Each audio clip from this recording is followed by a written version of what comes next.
Ernesto is moving through the Caribbean right now, and it is expected to get stronger on its way toward Bermuda. What's going on, guys? Certified meteorologist Jonathan Kegas back with you. In this video, we're, of course, going to talk about some impacts that the Caribbean are seeing right now, and we'll see over the next day or so as it lifts out of the Caribbean back into the Atlantic on its way toward Bermuda. There's still a lot of uncertainty on how bad it could be in Bermuda. Certainly watching that closely. We're going to have the latest track from the National Hurricane Center that just came out per 5 o'clock. Eastern time, and then long term we are watching this for our friends on Atlantic Canada. This could get close or make a landfall. There's a lot of uncertainty with that part of the puzzle here. We're going to break down all of that through the course of this video. If you want to stay updated on this storm and all of the storms to come this season, do me a favor, hit that subscribe button and we will get to it. All right, so first things first, as we move forward here, I want to show you the satellite. This is Ernesto as of 5 o'clock Eastern time, and you see it steadily trying to get stronger. The darker oranges and reds start to pop, especially later on in its life, or at least at the end of this loop here, indicating that it's trying to get a little stronger. It still doesn't have a well-defined core just yet, and that's a good thing, of course. So it's been more of that steady strengthening rather than rapid strengthening. But once it gets north of Puerto Rico and back out into the open waters of the Atlantic, that's where we could end up seeing some of that strengthening going on, potentially making its way to a strong Category 2, maybe getting into that major hurricane Cat 3 status.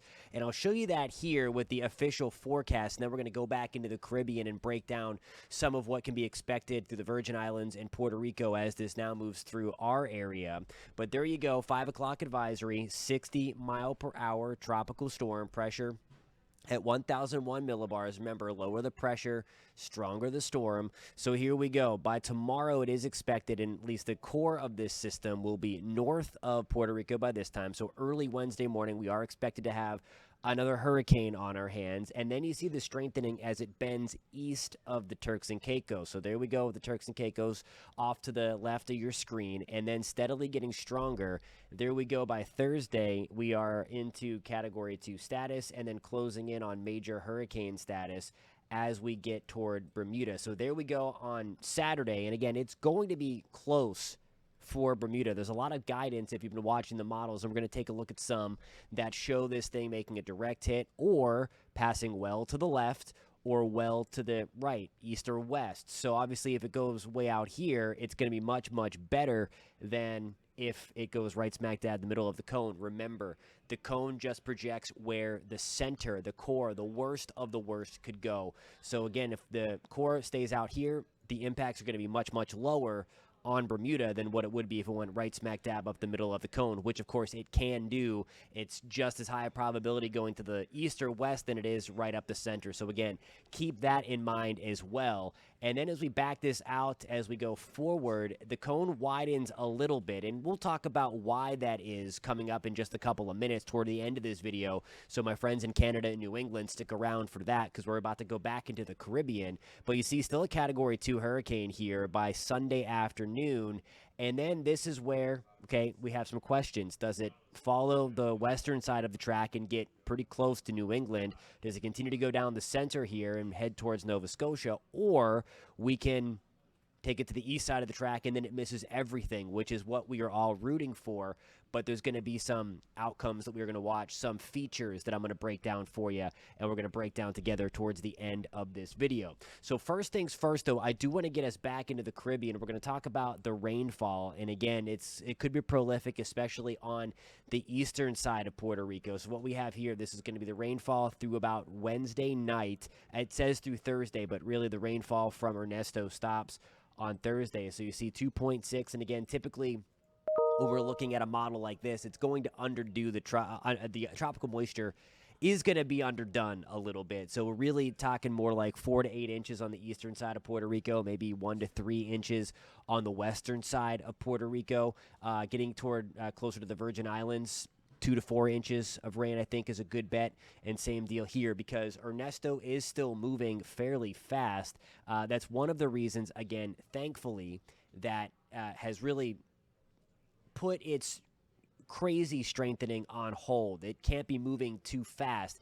It has to be able to take care of itself. And unfortunately for the storm, not for people, it has not been able to do that just yet, but that is likely going to change over the next couple of days. I want to show you where we stand on the wind field. This is measured by the hurricane hunters and satellite, showing us how large the wind field was. If you're with us during Tropics Watch Live on Monday, and by the way, that happens every Monday on this channel at 8 p.m. Eastern, so if you're interested in having that live chat with us, hit that subscribe button as well, and you'll get the notification when we go live. But anyway, you see the northern part of the Leeward Islands here still in that tropical storm wind field as of 5 o'clock Eastern time, and that's something that we are going to watch. So the eastern part of Puerto Rico especially getting in toward Culebra, into San Juan, and then the Virgin Islands, we are going to be involved with that over the next day or so. St. Kitts and Nevis are also going to be there. Antigua and Barbuda, we are still in that tropical storm force wind area. And then Anguilla, St. Martin, all in there as well for the next several hours. If you're watching this later on Tuesday evening, those tropical storm conditions are going to start to head to the west and into Puerto Rico. Let me show you the model forecast here, because I think this will help to better illustrate. This is fast forwarding out until midnight tonight, so wee morning hours of Wednesday morning, and I'll pull out the dabber again. So here we go, still parts of the Virgin Islands, and we're going to go closer here and we can measure some of the wind gusts. None of these are too impressive. Again, we do have a 60-mile-per-hour storm, sustained wind, so we could have gusts to 70 miles an hour, and we've already had some weather sensors get wind gusts of 60 miles an hour. So when we talk about kind of the global models here, and this is what we're looking at, the European, it underdoes some of the features of these tropical systems. So it's likely underdoing here what we're measuring. So we're talking probably more like 50 to 60 mile per hour gusts. Still nothing crazy, but that can certainly knock out power. The center of the storm is going to be right here, and again, after working in this general direction, that's what we're going to be seeing on the northeast side. So at this point anyway, the worst of the weather is to the east of the center. So then we're going to take this further out, and you're going to notice the wind field get a little stronger, and the colors on this chart getting a little bit brighter. So we're going to follow this up. So now here we go, 2 o'clock in the morning on Friday. Certainly you see those wind barbs spinning a little faster and tighter. We have a strengthening storm. This is when we can start to approach a strong Category 2, maybe even getting into that major hurricane status of Category 3 at this point, and then taking it a little further forward. Now, we would love this solution. This is the European solution. Bermuda is hiding in here under the colors, and the center is right out here. Now, this would still be a little bit of rough weather, the outer bands, things like that, but the worst of it would no doubt be to the east of the island. Don't let this model be a false sense of calm. You need to make sure that you're completing your preparations, because as we saw with the official forecast cone, the center could still make a direct hit on Bermuda, and there are still some high-resolution hurricane models that depict this. I've seen some high-res models out here.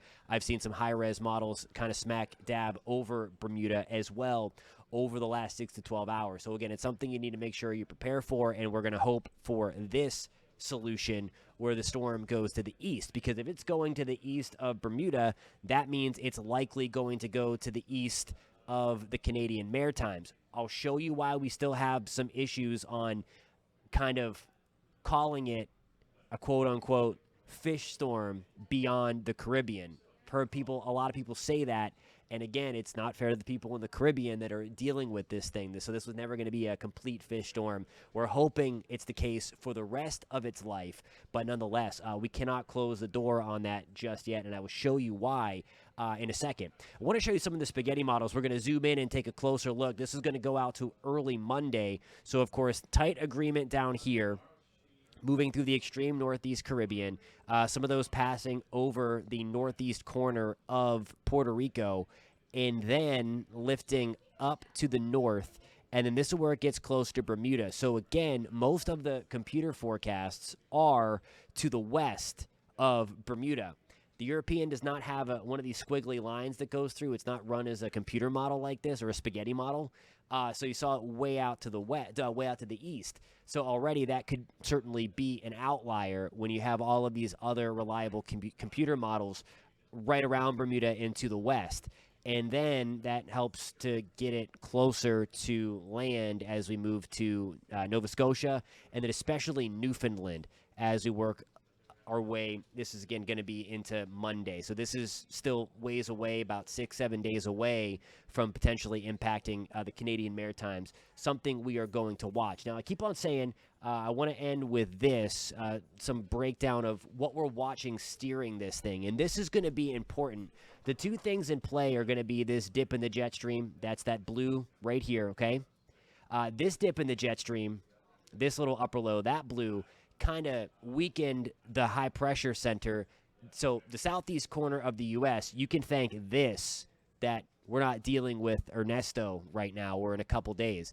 That helped to weaken the west side of this area of high pressure in red and helped it to lift to the north. But this is also making it come towards Bermuda, so Bermuda saying the opposite.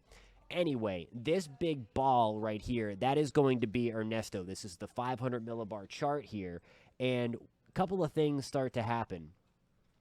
This trough here is trying to build in off the Atlantic coast.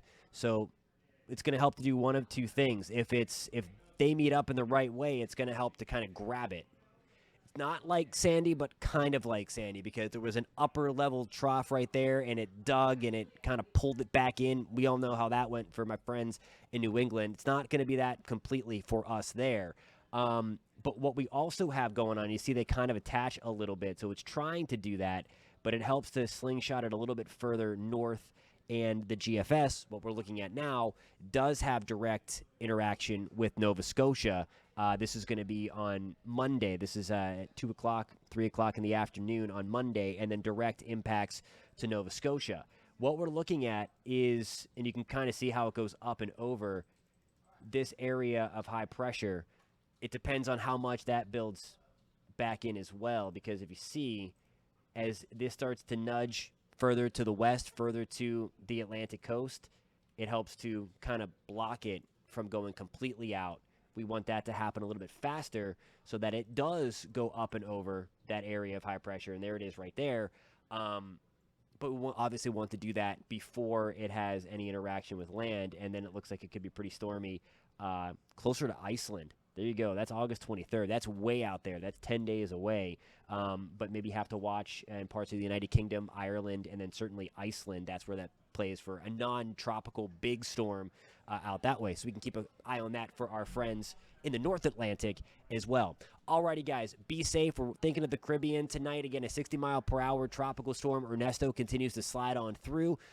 Watching that closely for Puerto Rico over the next 12 to 24 hours. It looks like the worst is going to stay off the northeast side of the island, so we're thankful for that. But we are watching those impacts. The biggest stuff to the Caribbean islands will be heavy rain, flash flooding, some power outages, and some mudslides where we have the higher terrain. Thank you guys a ton for tuning in. If you found this content helpful, please hit that thumbs up button. Also, hit that subscribe button if you want to stay updated on the rest of hurricane season and beyond. Great to see you guys. See you soon.